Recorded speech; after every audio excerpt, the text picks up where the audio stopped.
Yeah,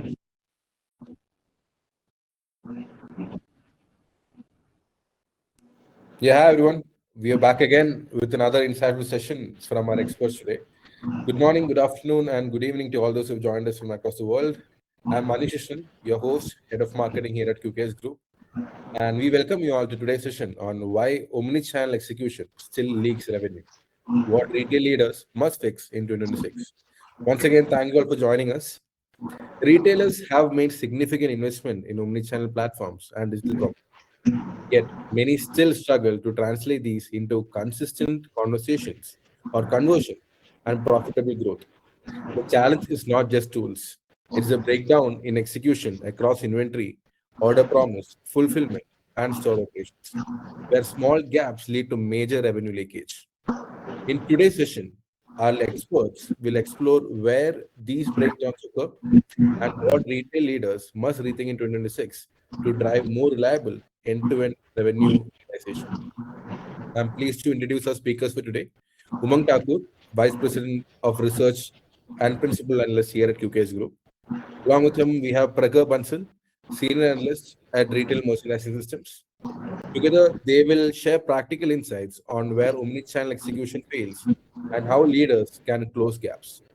We encourage all our attendees or all those who've joined us to drop your questions across. If you have any quick queries across the session, to in the Q&A section, and we'll surely address them towards the end of the session today.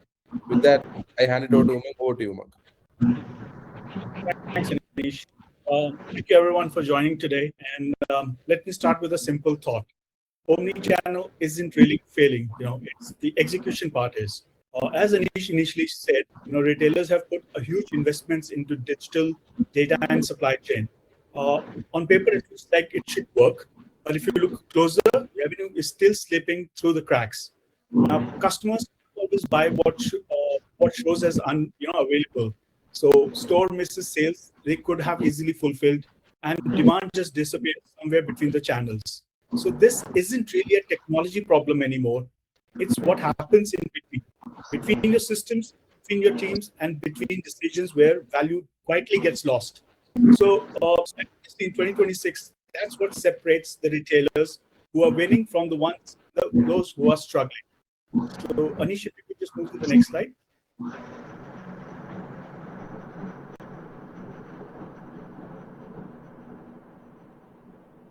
I still see the. I think there's just a slight delay with respect to our networks. So are we on the agenda slide? Yeah, we are on agenda slide at this moment. Okay, so you know what? Without wasting the time, I'll kind of move on till the time that slide shows up here. But so today we are going to look at why investment isn't translating into return. So we're talking about we're going to talk about where revenue is actually leaking, what's changed now, and what leaders must fix immediately to capture the value or the full value of the omnichannel. Next slide. Anish, I think slides are not changing. For me also, it's the first slide I can see. Not even the agenda slide also. Well, we are right now in the omnichannel investment paradox. I can't see actually. Yeah? No. I hope all those audience who are there in live, if you could just drop us a message on what do you see. Anyway, I'll get back to our initial slide and then.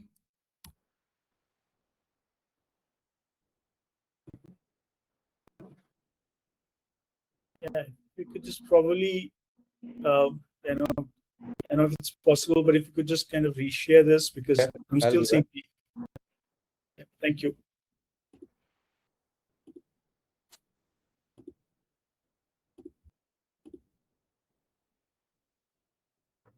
How about now?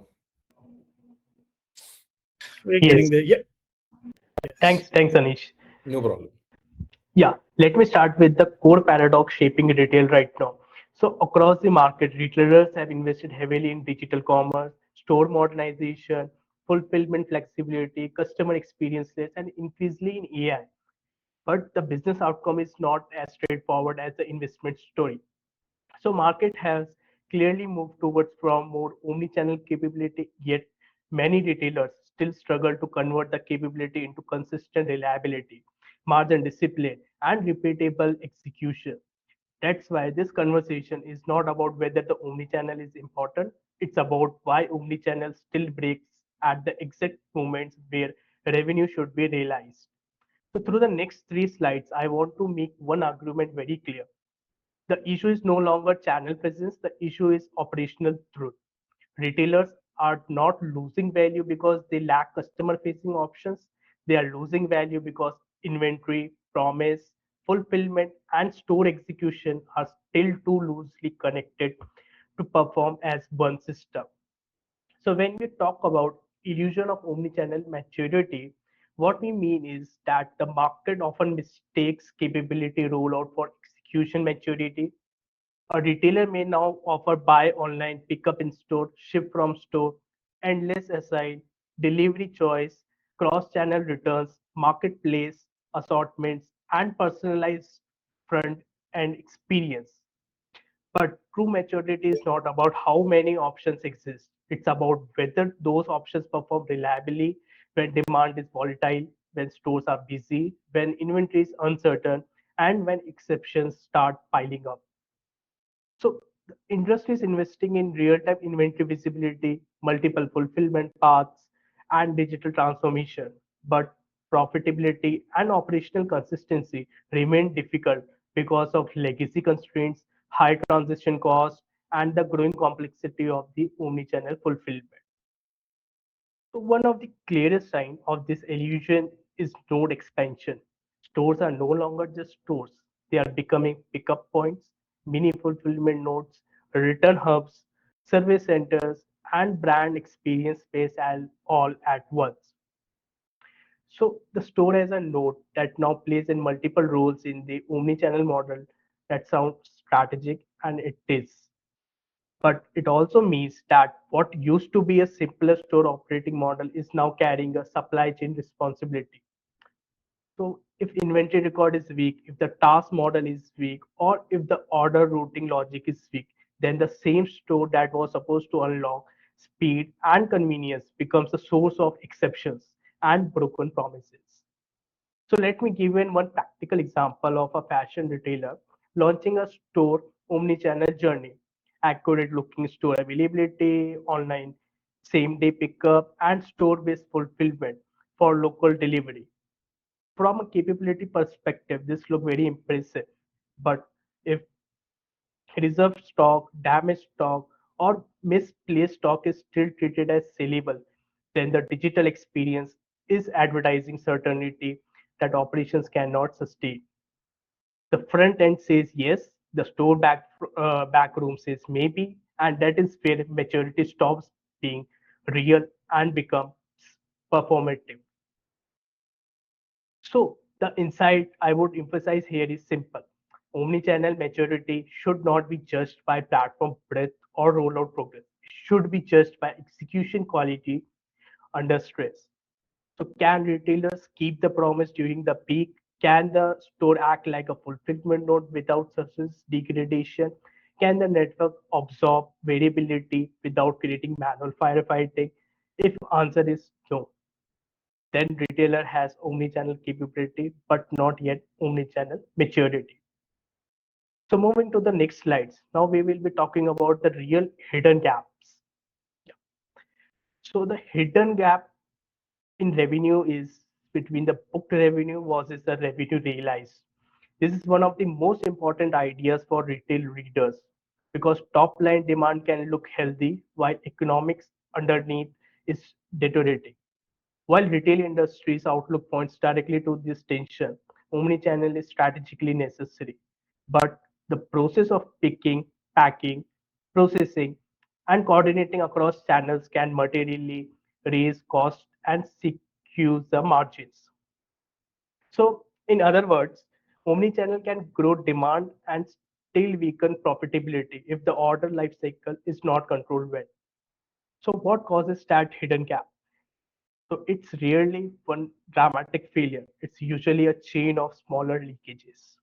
The customer converts, but the order is split inefficiently. A promise item becomes unavailable and trigger a substitution. A store misses a pickup readiness window. Customer care intervenes after the fact. A shipment gets resourced again. A return comes back into a system that is slow to reconcile. None of these issues always show up in the front-end conversion metrics, but they absolutely show up in service cost, labor load, margin erosion, and customer trust. So in market, we observed that few tech vendors have emphasized that fragmented operations and disconnected data make it difficult for retailers to see the full picture clearly, which is why ROI can be overstated when execution costs remain hidden in different teams and systems. So I just wanted to give an example here that would be useful for the audience. So here is a beauty or a consumer electronics later retailer running a strong online campaign. The front end platform is well. Product pages show fast delivery or convenient pickup. Conversion rises. But downstream, the network absorbs the real cost.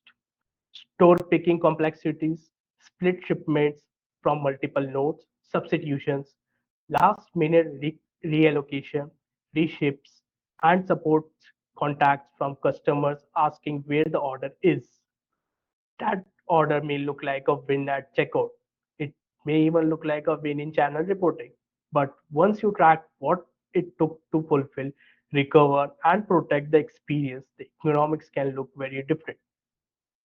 This is why channel level success can be misleading. Retailers can optimize website conversion, app engagement, or store traffic while losing value across the end-to-end order lifecycle. So the leadership takeaway on this slide is stop accessing the omnichannel primarily through book demand and front-end performance. Rather, start accessing it through realized revenue quality. Did the order hold its promise? Did it flow through the right node? Did it require recovery? Did it preserve margin? If a retailer is not asking those questions, it's very easy to overestimate the financial value of omnichannel investments. Now, moving towards the next slide, the modern customer expectations shift. So here we'll be talking about how the modern customers are expecting into the market. So modern customer is no longer experience retailers in channels. They experience one brand, one promise, one exception of continuity. The customers are increasingly move fluidity between stores and digital touchpoints. And vendors are also make the same point in more practical terms. Shoppers expect to do across channels what they can do in any single channels. That means equity availability, seamless pickup, transparent delivery,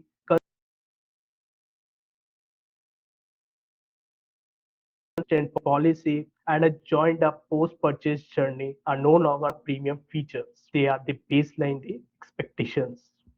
So what has changed in not just the demand for convenience, it's the demand of certainty.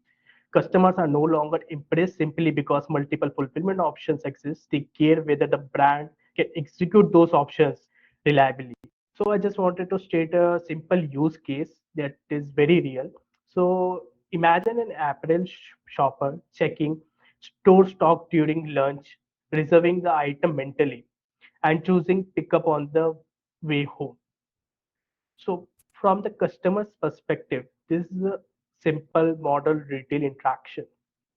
So if the item is not actually available, if the pickup is not ready, or if the store associate cannot see the transaction context, the problem is not that the interface was bad. The problem is that the retailer allowed the customer to rely on promise it could not operationalize. And that is precisely why good digital design cannot compensate for weak inventory truth and weak execution. So there's one more use case which I was reading through my articles.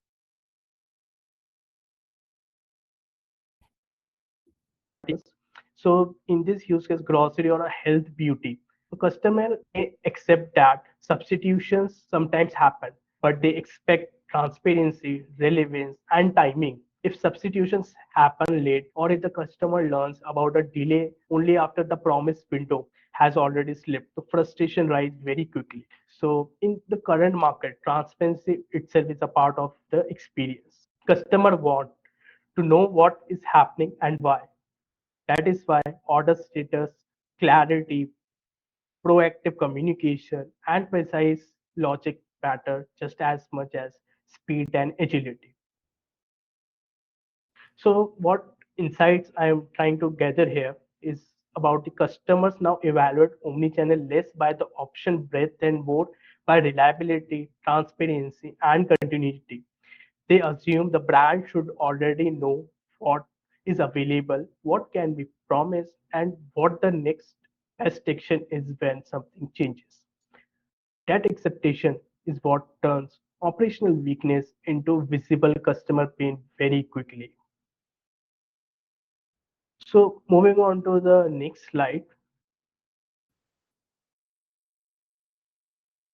Here I will be just shortly bridging into the technology gaps where the technology gaps are there. So first is about the missing layer is the inventory truth.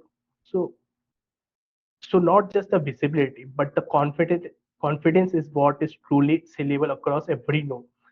The second is about the administration, inventory, order management, fulfillment, and store operation still often behave like an adjacent systems rather than one coordinated execution model. Then the third is about the promise intelligence. Too many retailers still use promise logics and is not sufficiently connected to the real capacity, node performance, and exception risk. And the fourth is about the closed loop control. Even when exceptions are visible, resolution is still too manual and learning is too slow. In other words, revenue is not being lost because retailers forget to invest, it's being lost because the technology foundation often still supports omnichannel presence more efficiently than omnichannel execution. That is the bridge to the next slide.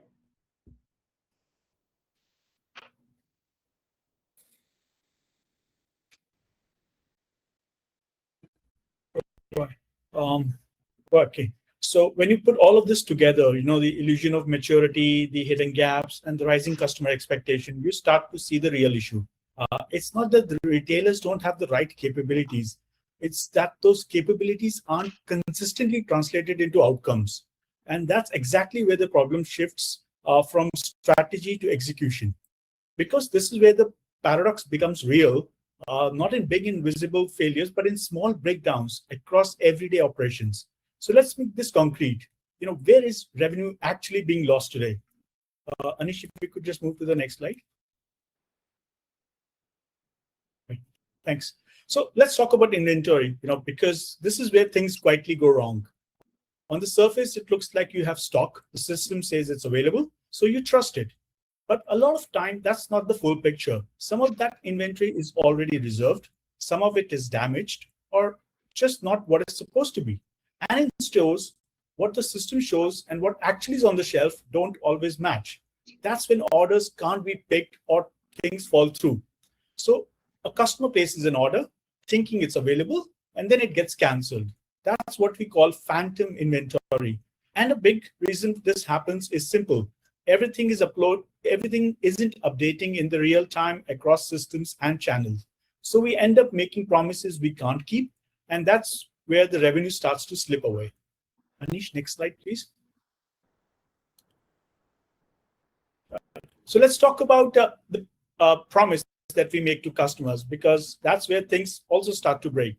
We show what's available, we show a delivery date, but that promise isn't always based on what we can actually fulfill. It's often disconnected from real inventory and real capacity. So the ETA looks good, but it doesn't account for how stores or warehouses actually perform, especially during peak times. And that's where things start to slip again. Orders get delayed, items get substituted, sometimes they get canceled altogether. And more of this happens, the more trust starts to erode. Because once a promise is broken, it's very hard to win the customer back. But here's the real issue. Many retailers are still optimizing for conversion, getting the order in, not for reliability, but what it actually costs to fulfill the promise. And that's how the gaps keep growing. Anish, next slide. Okay, so then there is the execution framework, where everything comes together or probably falls apart. So most retailers are still running on systems that don't fully talk to each other. Uh, Inventory, order management, fulfillment, they are connected, but not in the not in true sense. So what happens? In one part of the journey doesn't always carry on through the next. Execution also varies a lot. One store does it well, another struggles with the same order. To make things work, teams rely on manual fixes, calls, overrides, workarounds, and that's where errors and delays starts to creep in. You can also see breakdowns in the handoff, from what's available to what's promised and how it's actually fulfilled. And at the store level, day-to-day variability really matters. It impacts how fast orders go out, how accurate they are, and what it costs to serve the customer. So in the end, it's not one big failure. It's fragmentation across the entire flow, and that's what makes execution so hard to scale.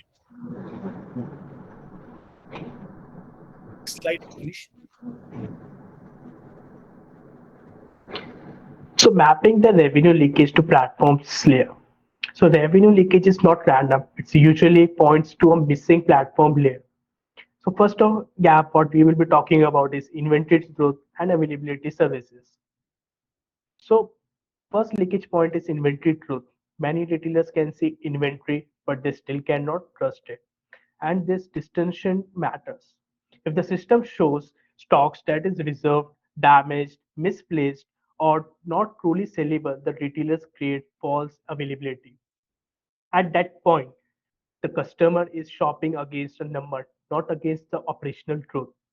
So just give me an example about it. So think about a fashion retailer offering a same day pickup from store inventory. The website shows one unit available. The customer places the order, but the unit is misplaced on the floor or sitting in the return bin.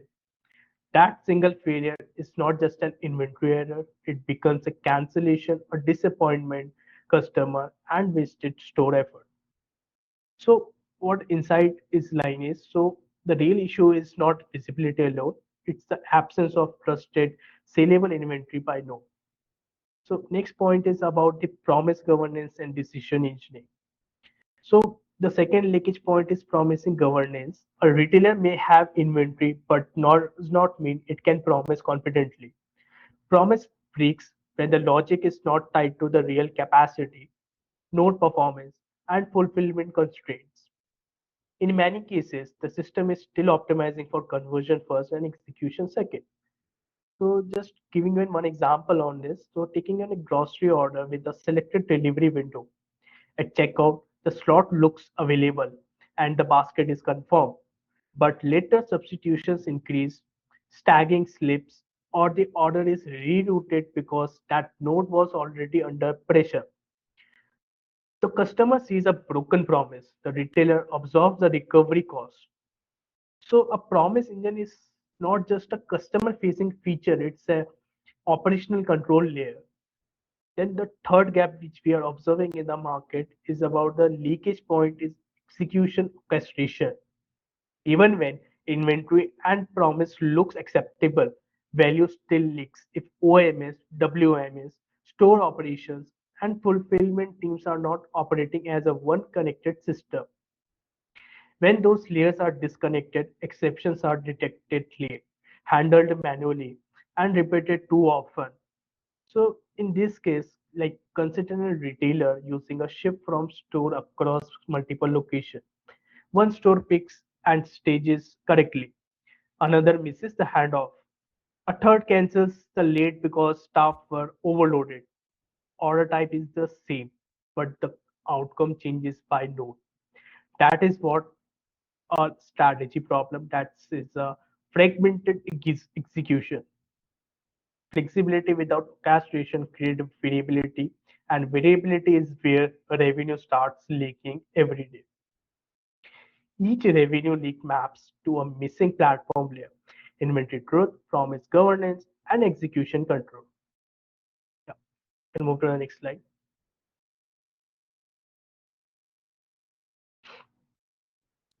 So let's talk about 2026, because 2026 is a very different reality in itself. So Anish, if you could just move to the next slide. Okay, so why old fixes no longer work in 2026? First of all, fulfillment has become a lot more complex. With ship from store, marketplaces, multiple nodes, there are more ways to serve the customer, but also many more ways for things to go wrong. And that's completely, and that complexity is growing faster than our ability to control it. At the same time, customers have changed. They are less patient, delays, substitutions, cancellations. They don't tolerate them the way they used to. And when it happens, they don't just complain, they leave, which makes a recovery a lot more expensive. Then there is automation. We've automated a lot, but automation only works as well as the inputs behind it. So if an inventory isn't accurate or promise logic is weak, we're not fixing problems, we are scaling them faster. And because of all of this, the basis of competing is shifting. It's no longer about being just present across channels. It's about being reliable and doing it in a cost disciplined way. And that's why the old fixes don't hold up anymore. They were meant to, they were designed for a world with fewer exceptions. But today we need real-time control, the ability to continuously adjust and improve executions as it happens. Next slide. Okay, so if that's the reality that we're living in, and that's reality that we are kind of operating in, more complexity, less customer tolerance, and automation scaling both strengths and weakness, then the answer isn't adding more layers on top of what we already have. So the technology advancements that we're looking at, it talks about fixing the foundation. So in 2026, what we're looking at is retail operations are about to undergo a significant transformation. We are looking at key technology trends. Some of them I'll cover, some of them I would like Prakhar to talk about. One is inventory truth as a real-time service. So what we're seeing is that soon inventory visibility will be an instance around stores, warehouses, and partner networks. Retailers will know exactly what's sellable at each location, with automated systems flagging exceptions and managing reservations in real time. Stockouts and errors will become the exception, not the norm. The second aspect that we're looking is that capacity-aware promise and dynamic decisioning. So we feel that fulfillment will become smarter and more dynamic than ever. Promises to customer will adjust automatically based on the real capacity and performance at each node. So we're looking at real-time ETAs and proactive updates will be standard, while orders will be routed dynamically to optimize speed, reliability, and cost. So by 2026, these advancements won't just improve operations, they'll redefine how customers experience retail faster, smarter, and more transparent than ever before. Sure. Adding to that, the next priority for retail is moving from static promise logic to capacity-aware decision. As Umang mentioned, in 2026, it will not be enough to show an estimated time of arrival based on inventory alone. Promise decisions must be reflect actual node capacity, store readiness, labor availability, and execution risk in real time. Retailers with increasingly prioritizing platforms that can detect exceptions early, reroute intelligently, and use node reliability as a live input into sourcing and throttling decisions. The goal is simple: make the promise match and what the network can deliver. So promise quality will increasingly depend on real-time network awareness, not just the order logic. Now, if we talk about the AI for execution control, not just the forecasting. So retailers have spent years focusing on AI on forecasting and planning, but the next wave will be about execution control. That means AI co-pilots helping teams identify exceptions faster, understand root causes, and recommend the next best action before the issue becomes customer visible. But the bigger point is this: AI will only create the value if it operates with guardrails. In 2026 and beyond, retailers will prioritize AI that improves operational discipline, not AI that simply automates bad data and weak governance at scale. So the real value of AI will come from controlling the execution, not just the predicting demand. So yeah, we can move to the next slide, Anish.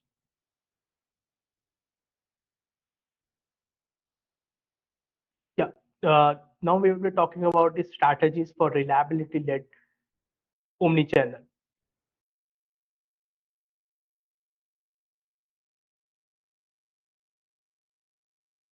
I think is not audible. Yeah, Umang, I think there is some audio issue from your end.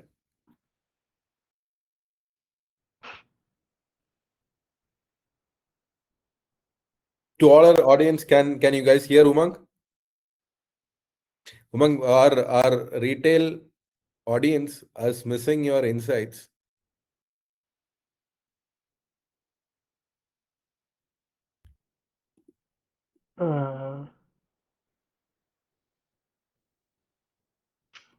Yeah, we have some of our attendees saying they can't hear you, Umang.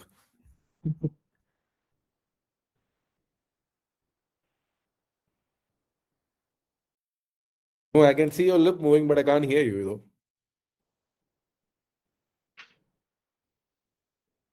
though. I think some network issues there. I Yeah, guess. no problem. Praga, in the meantime, do you want to take it Yeah. up? Yeah, sure. I'll take this slide, no problem. So here we'll be talking about the strategies for reliability-led omnichannel in 2026 and beyond. So from channel optimization to revenue realization, how the KPIs have been an important role playing into this market, and tracking the leakage across the cancellations, OTI if returns, and cost to serve. So yeah, Umang, you wanted to add here? Wait, we have Yeah. back here Yeah. live. Okay, can you hear me now? Perfect. Okay, great. So my apologies for the hiccup, I think. So you know what, I'm going to be talking about from channel optimization to revenue realization. I have a couple of inputs, Prakar, here.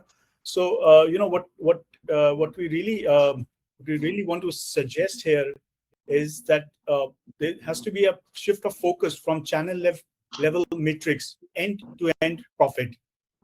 You know, thus by ensuring every part of the customer journey drives revenue and margin. So the questions that you know, the strategies that we would suggest is shift KPIs from channel performance to end-to-end realized profit, which is essentially move beyond channel metrics and measure performance across the full customer journey to capture true revenue and margin impact. The next advice that we have is track leakage across cancellations, OTIF, returns, and cost to serve. So identify and quantify revenue leakage across every operational touchpoint to close gaps that you know, saliently erode profit. The last in this specific aspect would be build a single reliability scorecard owned by business leadership. So what we're trying to say here is that create one unified scorecard that consolidates operational and financial KPIs with leadership accountability driving consistent execution. Sure. Let me talk about a little bit about from inventory visibility to inventory growth. So from inventory visibility to inventory growth, many retailers can already see inventory across stores, digital commerce, and channels. But seeing stock is not the same as trusting it. Inventory growth means knowing what is sellable, reservable, and safe to promise at that moment. Industry guidance points to the same requirement. Retailers need real-time inventory data, cross-channel inventory, pooling, and active management of stock at each node rather than delayed batch-driven visibility. For retail readers, that means three practical actions. First, define saleable inventory rules clearly across all nodes. So reserved, damaged, return pending, or misplaced stock does not get treated as available. Second, reduce phantom inventory through event-driven updates and fast reconciliation instead of waiting for nightly or With daily correction. operational reality. Third one, Hello. yeah, yeah. I think I I'm think audible. Umang, I think Praga was just saying something. Can you hear me? Yeah, we can hear you, Yeah. Umang. I think Praga was just walking us through the inventory visibility and the inventory truth. Let's just not miss out the insights from everybody here. Yeah, my apologies because I thought, I mean, I didn't, there was I a think lag there is over here. some Yeah. network issue, and I don't, yeah, no problem. But we don't want our audience to miss out on what both of you have to say. So let's just listen to both of them, and then I mean both of you. Prakhar, Sure. you can move on to that. Yeah. So I was talking about the action plan. So one and two I already explained. The third one, which I was talking about, the measure of inventory confidence, not just the inventory visibility. So a system that shows stock but cannot validate is still a creating risk. So just give me one small example, like where you can relate much better. So a simple example is about Bopis in April. Bopis is buy online, pick up in store. The site may show one item available in store, but if that item is sitting in a fitting room, in a return bin, or locked by a stale reservation logic, the customer sees availability while the store sees an exception. Inventory truth is what prevents that disconnect. So retailers should stop asking, do we see the inventory, and start asking, can we trust it enough to promise it? Yeah. So yeah, you wanted to take the next point, Umang? Sure. And thanks, Prakhar. So, you know what, I jumped the line here because I thought Prakhar was talking more about the inventory visibility. So I quickly jumped the line. But yes, talking about from promise marketing to promise governance. Now that's another aspect that we feel should be considered is, once the inventory is truly accurate and sellable, the next step is aligning promises to customers with operational reality. Shifting from marketing claims to enforceable governance.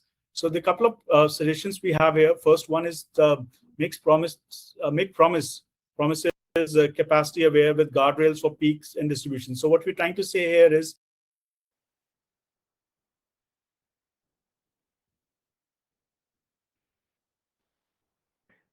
Think we lost.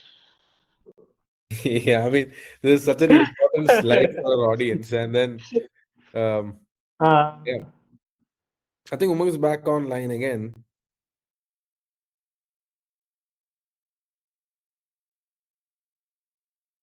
I think we have to apologize to the audience like this networking. Uh, Umang, are you there? You there with us, Umang? I think he's not in the meeting now. No problem. Let me share my perspective on like from store enablement to the store accountability till the time he would share some thoughts on fulfillment side. So yeah, first of all, apologize all the audience who've been attending this for this glitch. So I just quickly give you idea about how from fulfillment flexibility to fulfillment reliability. So from fulfillment flexibility to fulfillment reliability, most retailers already have more fulfillment options than they had few years ago. Ship from store, pickup, home delivery, marketplace fulfillment, and multiple carrier paths. The challenge now is not adding more options, it's making those options perform consistently. So what we are observing in the market in your industry research highlights that as fulfillment network expands, stores and local nodes create a real speed advantage, but they also introduce higher picking complexity, more split shipment risk, and weaker execution consistency if the network is not tightly managed. So for leaders, this requires three actions. First is standardized workflow and exception playbooks across nodes so the same order type does not produce a different outcome at every store or fulfillment point. Second one is about the route orders by reliability and cost, not just the proximity. Third is about monitor node performance continuously and throttle weak nodes before they become a bigger source of cancellations and reschedules. So just let me give you an example, like so you can have a better connect what I'm trying to explain here. So take ship from stores in electronics. One store may fulfill cleanly because inventory accuracy, staffing, and task disciplines are strong. Another may miss pickup windows or cancel late because the store is overloaded. If the routing logic keeps sending orders based only on proximity, the retailers is scaling inconsistencies. Reliability-led routing would shift demand towards nodes that can execute well. So in one line, if I have to say, in 2026, fulfillment advantage will come less from having more options and more from knowing which nodes can execute reliably at the right cost. So I think I tried to cover all the points from here and don't think so any specific thing I have missed. Okay. Yeah, so I think I have covered all the points. So yeah, Anish, if any questions are there till the time Umang's rejoin or something, so we can. Why not? So we do have a couple of questions with respect to some of the points that you had shared. Hmm. Let me just quickly take up the questions that has come so far to us. So we have a question which is talking about, yeah.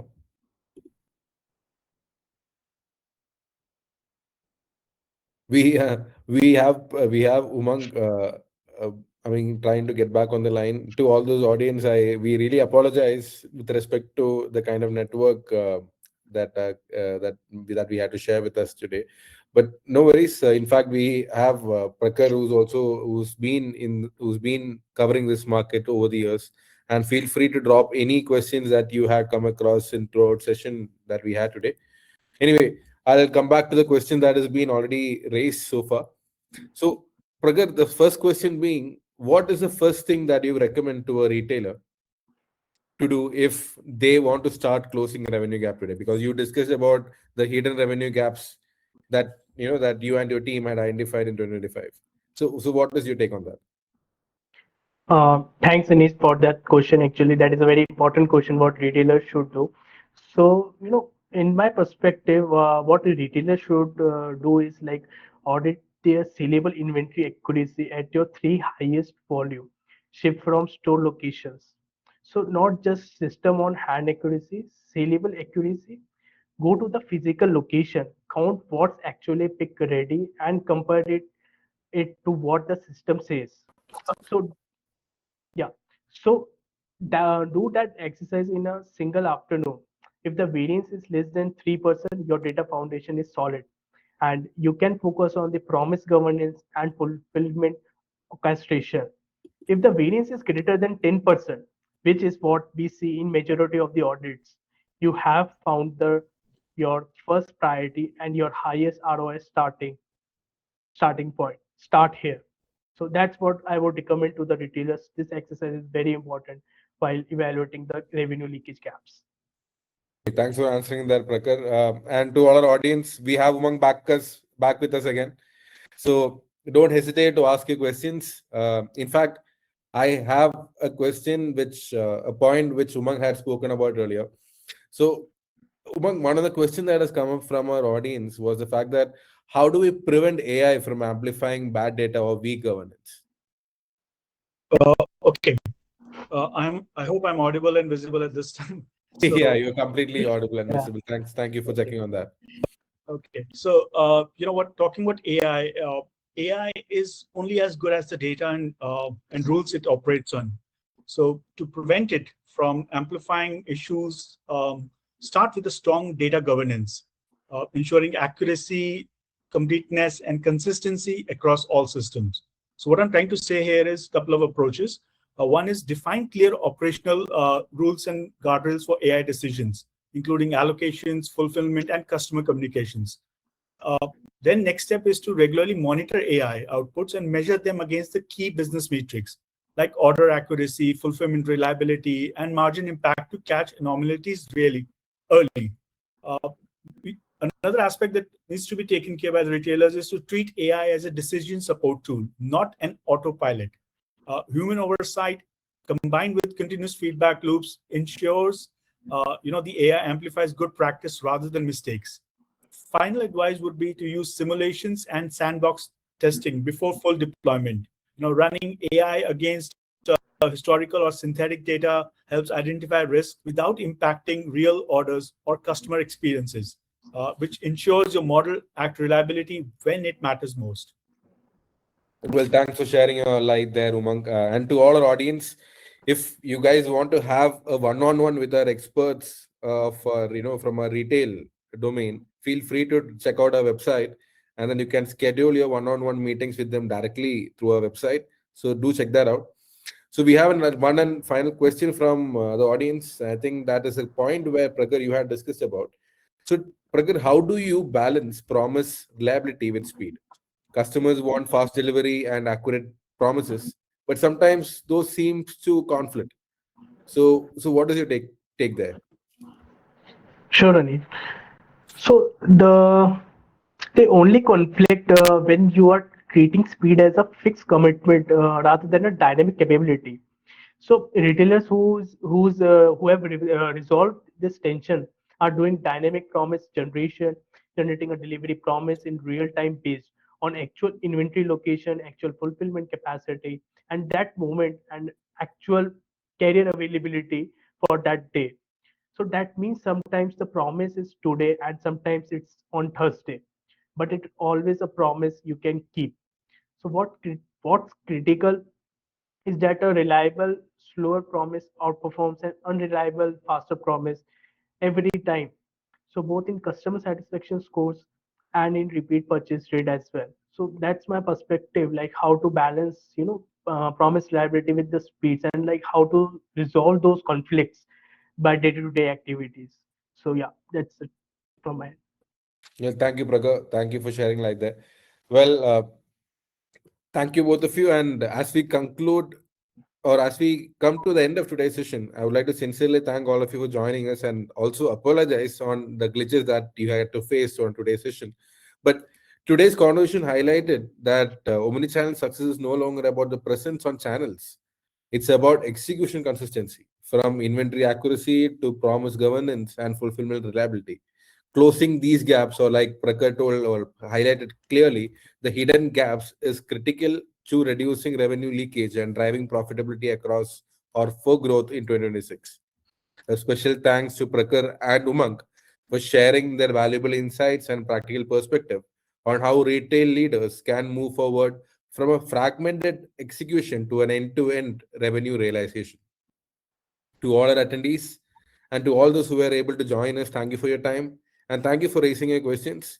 Do stay updated to our latest research insights at all our upcoming webinars, and do follow us on LinkedIn at QKS Group, and do visit our website at qksgroup.com. We look forward to having you all in our upcoming sessions. And once again, thank you all. Have a great evening. Thank you. Thank you, everyone.